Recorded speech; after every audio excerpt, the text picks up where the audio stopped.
Good evening, paranormal friends, and welcome back to another episode of Ghost Gab. My name is Mick, and I'm going to be talking to you tonight about three important symptoms that many of us, if not some, have experienced apophenia, pareidolia, or most commonly known for ghost hunters and paranormal investigators alike, matrixing. And what that involves is actually, I know many of us at one time or another see something, whether it's in the clouds, for an example, and you look up in the sky and you see a cloud and you say, oh, that looks like a sheep. Oh, that looks like my grandmother baking an apple pie, you know. Well, that's what pareidolia or apophenia. In conjunction, these three words pretty much coincide with each other.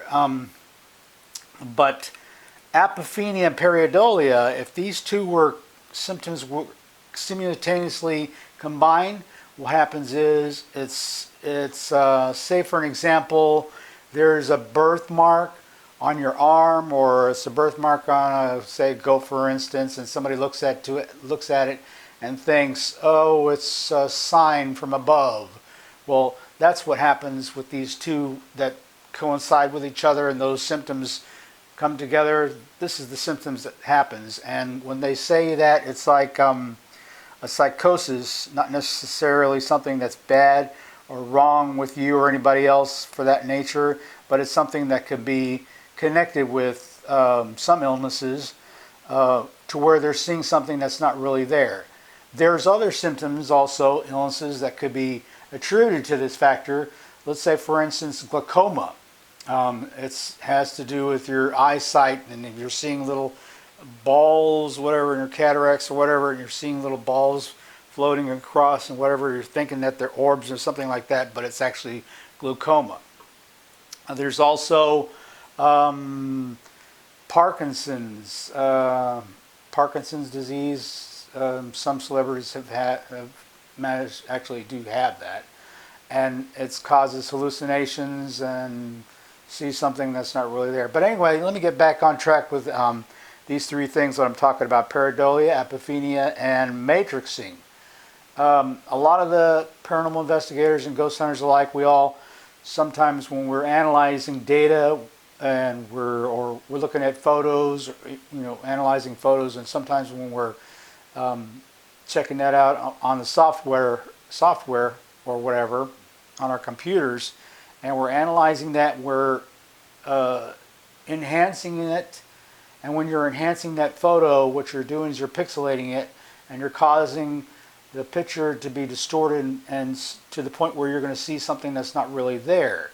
Okay, that in essence could be misconstrued as matrixing, which is pretty close to like if you were outside and you're looking at a cloud and you're seeing something there that's not, say for instance, you look at a cloud and they say, oh, that looks like my grandmother cooking a pizza, but it's not really, it's just a regular cloud. The same thing could be happening if you're looking at abstract art or just staring at something too long. And some wall patterns, as a matter of fact, I noticed the other day at my work where they have some certain wallpaper that's a little odd, and it's just the way that it forms, whatever, you could easily misconstrue there as being looking as a face, a nose, eye, a dog, a cat, a person, but that's only because in essence this is like pareidolia or apophenia.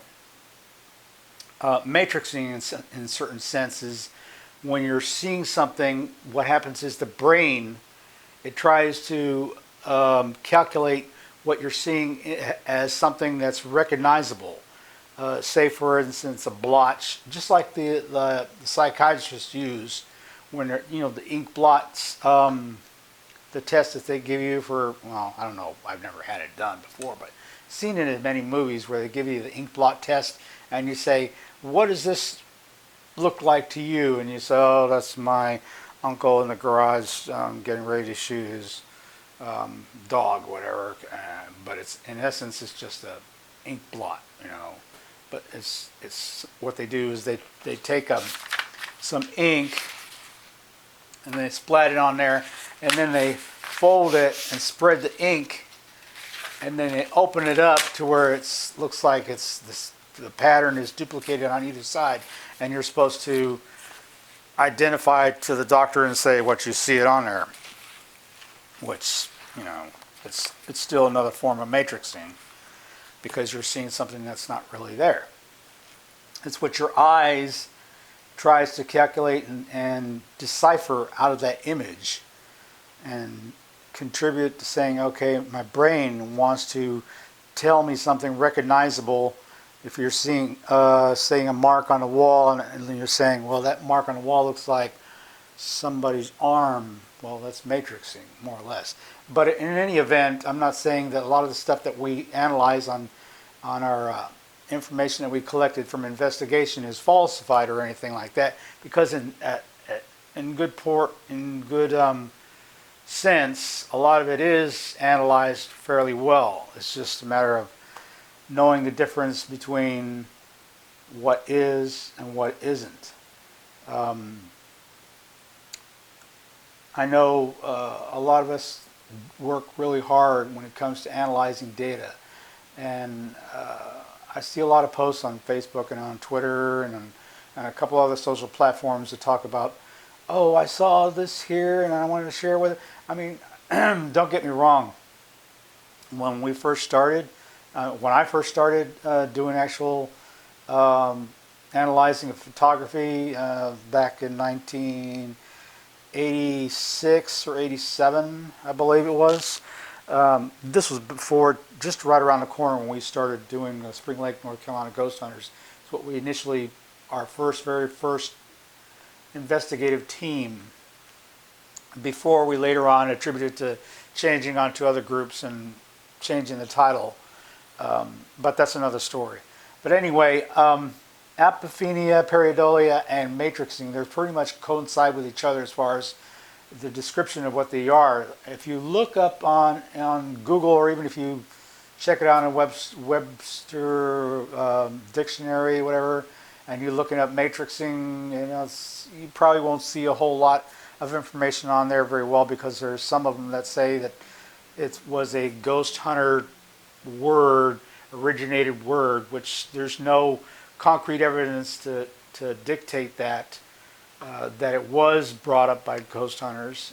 It's just something that ghost hunters and paranormal investigators term to use a lot, that they do use a lot. It's matrixing, but in essence, its description, identification, coincides with apophenia and pareidolia. But anyway, I just want to take those few moments to explain those three words, which, like I said, many of you are pretty much familiar with, if not matrixing. And I want to thank you all for watching this short clip. And if you have any questions or input, feel free to let us know here on Twitter or Facebook, whatever, or on YouTube. And follow us, or subscribe if you like, if not, or subscribe. And we'll put out some more videos this coming week, because we're going to make sure that we put some out every Thursday. Okay? So until then, have a good night, and thank you for watching. Okay? Thanks, folks.